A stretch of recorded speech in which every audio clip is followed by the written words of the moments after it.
We love it when people come and says, when people say Canada, whoa, that's cool, Celtic music.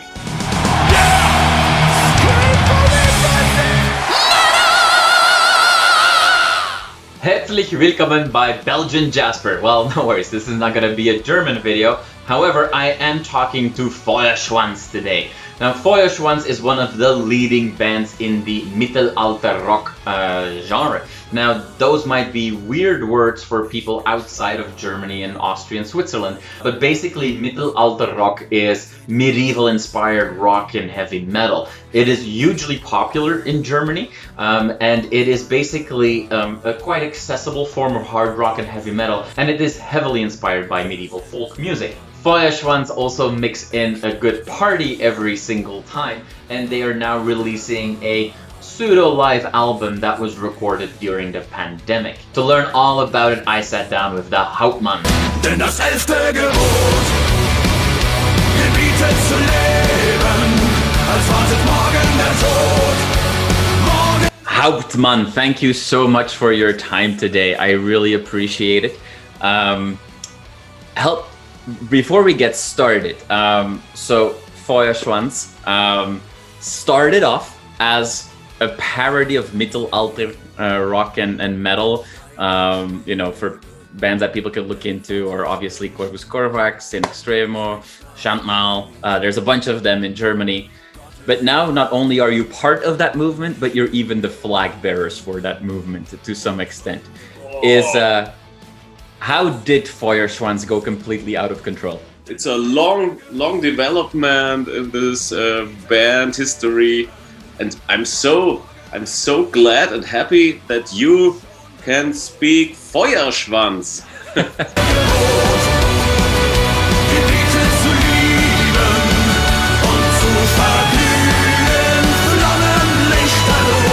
This is amazing, very good. For all the American guys, Feuerschwanz. There you go. So for those American guys, Mittelalter-Rock, which is a well-known concept in Germany and other European countries. Here in North America, we're pretty new to it, or we don't really know it. What is it? Yes, it's a part of the very old folk style in the Middle European countries, and a little bit the instruments are Celtic, with Celtic roots, and the Celtic roots are very all over Europe, oriented all over Europe, and this is the connection between the musicians, folk musicians of Europe, a big connection, and the connection goes to Canada and USA too. And this is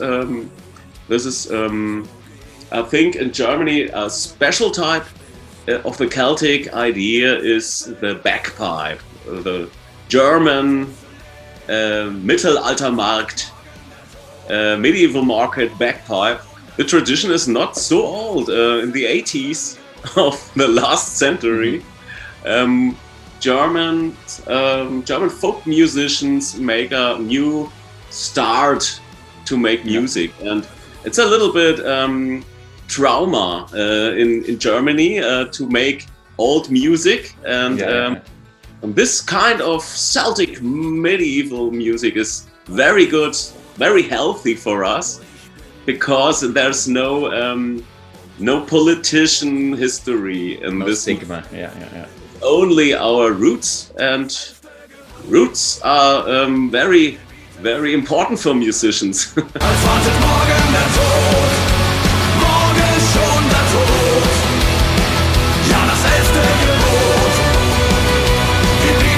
Feuerschwanz is obviously, for those that are already familiar, it's a celebration, it's a party, there's a lot going on, there's a lot of people involved. A show becomes really a party. And you guys bring also a humoristic angle in lyrics, and there's a lot of we'll let the North American people figure out what the name of the band really stands for. But there's a lot of fun with Feuerschwanz, but at the same time, it's also extremely clear that everything is done not just with a lot of passion, but also with a lot of skill. Like everything is, you know, there's high production values. This is a serious band. Is that sometimes hard for you as the Hauptmann, where people expect you to be this funny band, but at the same time it's a quality product? Is that sometimes hard to balance? In the early parts, we are a little bit rebellious, so a little bit. We make jokes, and this is in Germany. We have a big dark scene, and there is forbidden to make jokes, and in the metal too. And it was hard to start with Feuerschwanz, and over the years we changed a little bit our focus to rock music, and our guitar player is very good, and he was so boring. he says, I need more for my guitar. So start to make rock and since 5 years more metal, and then we changed the focus from jokes to battles and fantasy style, and the jokes are going a little bit 20%, and when we playing live, every people know that we might go up a little bit.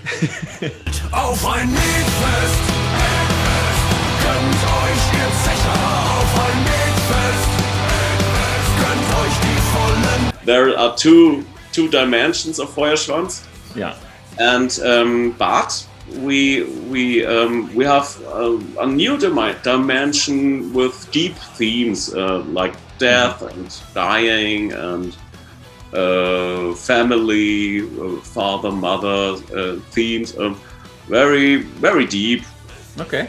Now, talking about that evolution, this has been, although for many people in North America, you might be a new name to discover, but the band has been around for almost 20 years now.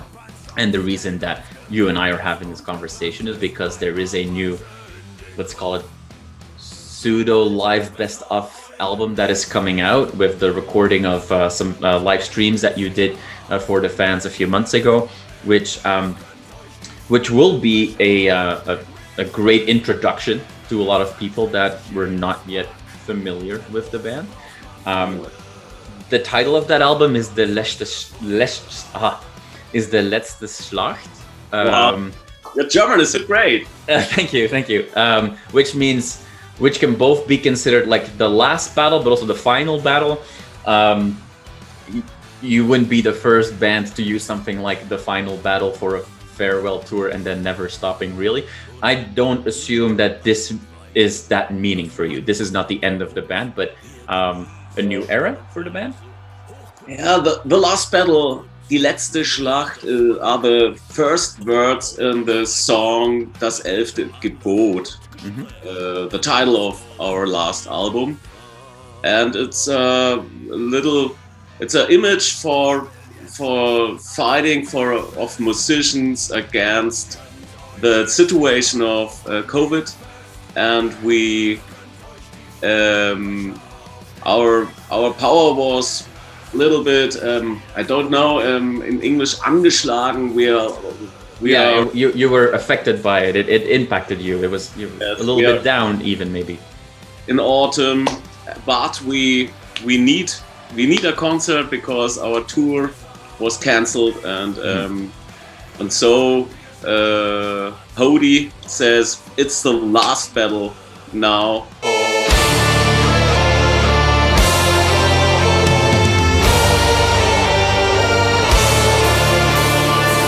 And it was very, very hard in the lockdown time to make some videos, some films, to invite guests and so on. We are also seeing, I mean, you are doing an interview in English, which is not what you usually do. The market is usually, your target audience is a little bit more in that Central European space. We do see your label also promoting this release more all over the world. What's next for you guys? Are you looking at having a bigger focus on non-German speaking countries? Yeah, so for us, it's so good to come to Napalm and have a bigger focus in all over the world, and we are very proud of it. And so I think we make two strategies. Europe is our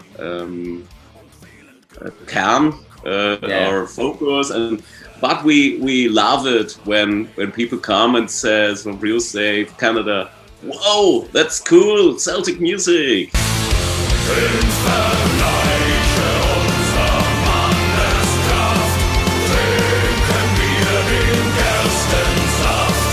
It could be a good thing to go to make it more international, and the Hauptmann is learning, and but the Hauptmann learns not so fast, and because he has a direct connection to Odin and his meat, and this is the Odin style of learning. Yeah. Well, I mean, with enough meat, I think everybody can connect no matter what language you speak. Yes.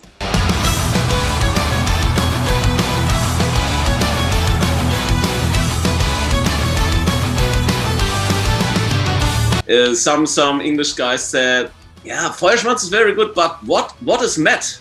What is met? It's meat. It's a drink of honey and alcohol."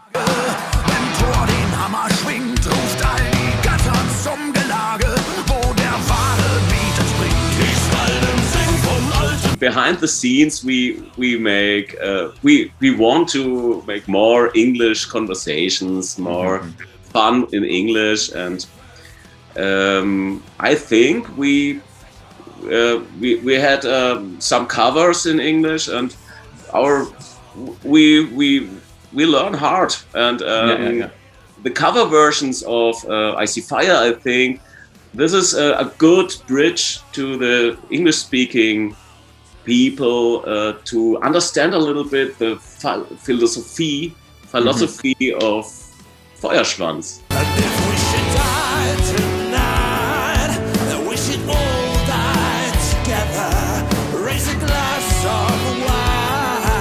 At the end of the day, people need to experience your band at a show and see you live and be in the energy. Things are starting to improve. There are some festivals already in Europe that are now going to happen in August. Some have already happened. More and more vaccinations are available. Can you share anything about plans that the band has for the foreseeable future? It's a really good question. In January is planned a tour planned, and we're so hopeful that the tour is starting and the tour is going. But when not, we will fight. We make another thing about it, and yes, Feuerschwanz is ready to play.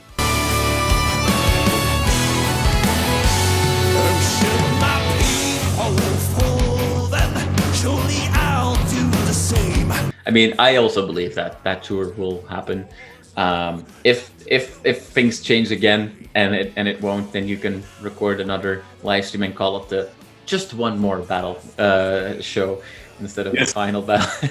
But no, I'm pretty sure that you will be playing and creating some amazing shows all over Europe. I do hope, obviously, that we get to see you guys leave the European continent as well, and there's a lot of people with Celtic roots here in North America that I'm sure would have a lot of fun exploring your music and your live shows.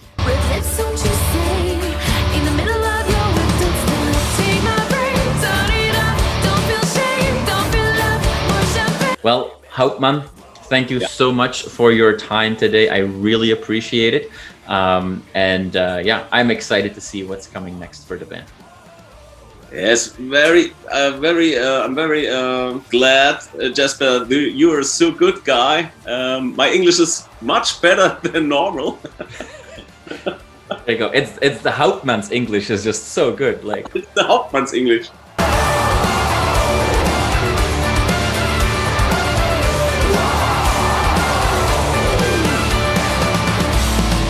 You are awesome for watching this video. Click right here to see more content like it and subscribe to the channel.